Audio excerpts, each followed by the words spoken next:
Assalamualaikum warahmatullahi wabarakatuh. Halo teman-teman semua, kali ini temenin aku yuk ngetrip ke Gunung Butik Hanjawong yang ada di daerah Jonggol. Dan kali ini aku private trip bersama 4 orang. Nah, karena kebanyakan dari mereka meeting pointnya di Jungle Land, jadi kita OTW dari Jungle Land sekitar 30 menitan sampai base camp. Sekitar jam setengah 9 pagi, kita semua mulai briefing dan siap-siap untuk melakukan pendakian. Tapi sebelum itu, jangan lupa kita awali dengan berdoa bersama dulu. Dan gak lupa juga jargon sebelum pendakian. Kak Butik, Bismillah. Karena hari ini adalah hari libur bersama, tepatnya di tanggal 27 November, Gunung Butik Hanjawong tetap ramai pengunjung walaupun hari weekday.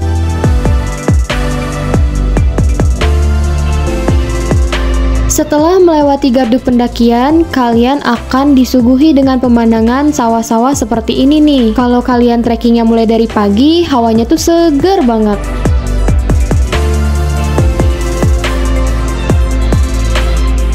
Nah, setelah 100 meteran dari gardu pendakian, kalian akan menemukan persimpangan kayak gini. Kalau ke kiri itu ke puncak Gunung Butik, kalau yang lurus ke puncak Gunung Hanjawong. Bagi kalian yang belum tahu, Gunung Butik ini memiliki 2 puncak. Yang pertama, puncak Gunung Butik, dan yang kedua, puncak Gunung Hanjawong. Tapi nggak perlu khawatir karena kalian hanya perlu membayar 1 tiket aja. Untuk yang baru pertama kali kesini, kalian gak perlu khawatir nyasar karena di sini tuh banyak banget petunjuk arahnya di setiap persimpangan ataupun patokan. Aduh, ini teteh kita nih. Semangat. Belajar kuat. Belajar naik merbabu. Iya. Lewat swanting. Swanting. Bawa port itu sendiri ya? Apa? Sendiri ya? Iyalah. Setelah melewati irigasi kecil, sebelum pos 1, kita akan melewati tanjakan yang sedikit curam ini nih.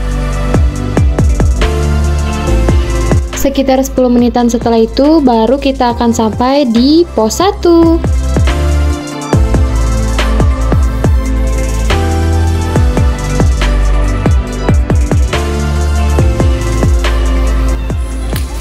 Lanjut ke pos 2.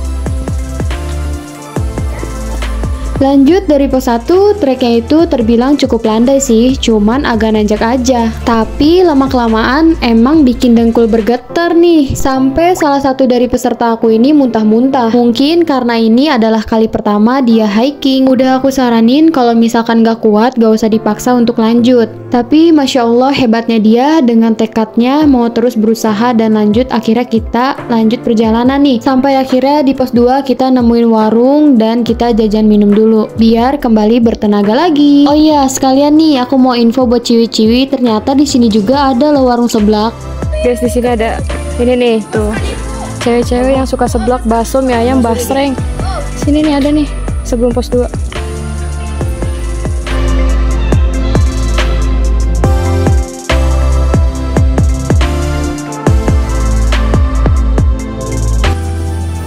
Segar kan ambil minum air?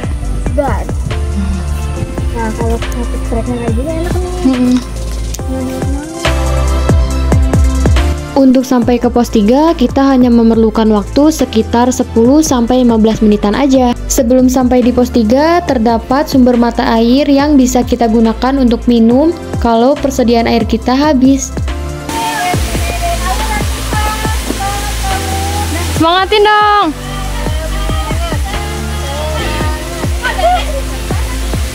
Ada di bawah tadi. Wah, dia jajan dia. Kurang. Di pos 3 juga terdapat satu warung yang bukanya itu kalau hari weekend aja. Nah, kalau yang barusan aku zoom itu ada satu toilet yang kalian bisa gunakan ya.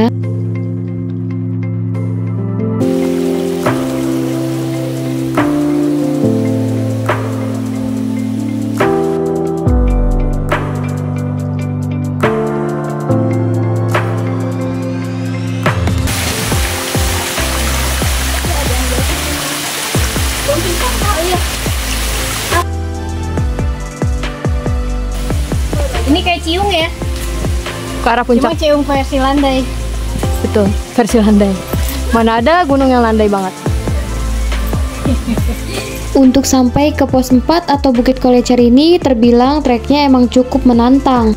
Trek tangga yang cukup terjal dan bahkan sampai difasilitasi dengan tali webbing. Nah, pada saat kita lagi jalan menuju trek Bukit Kolecer, ada salah satu petugas yang turun dan menginfokan bahwa kita tidak akan bisa sampai puncak karena di puncak sedang banyak tawon yang berkeliaran. Sampai dikabarkan katanya ada 2 orang pendaki yang pingsan dan beberapa yang lainnya bengkak-bengkak. Jadi infonya sih kita hanya bisa sampai di Bukit Kolecer, tidak untuk ke puncak karena situasi yang membahayakan. Tapi ternyata pas kita sedikit lagi sampai Bukit Kolecer, petugas menginfokan lagi bahwa tawonnya sudah sampai di Bukit Kolecer. Jadi kita semua dihimbau untuk tidak melanjutkan perjalanan, dan himbauan ini harus kita patuhi karena demi keselamatan kita semua. Meskipun rasanya perjalanan ini hanya sia-sia, bahkan untuk sampai ke Bukit Kolecer atau ikonik dari Gunung Butik ini kita tidak dapat menggapainya, tapi qadarullah, lebih baik kita semua tetap mematuhi peraturan yang ada demi keselamatan kita bersama. Karena apalah arti puncak jika kita menggapainya dengan cara yang membahayakan diri kita sendiri. Gunung gak akan kemana kok, yang terpenting keselamatan adalah nomor 1. Mungkin segini dulu aja perjalanan trip aku kali ini. Jangan lupa nantikan perjalanan trip aku selanjutnya. Support terus channel aku ini dengan cara subscribe, like, komen, dan share sebanyak-banyaknya. Terima kasih buat yang udah nonton dari awal sampai akhir. Assalamualaikum warahmatullahi wabarakatuh.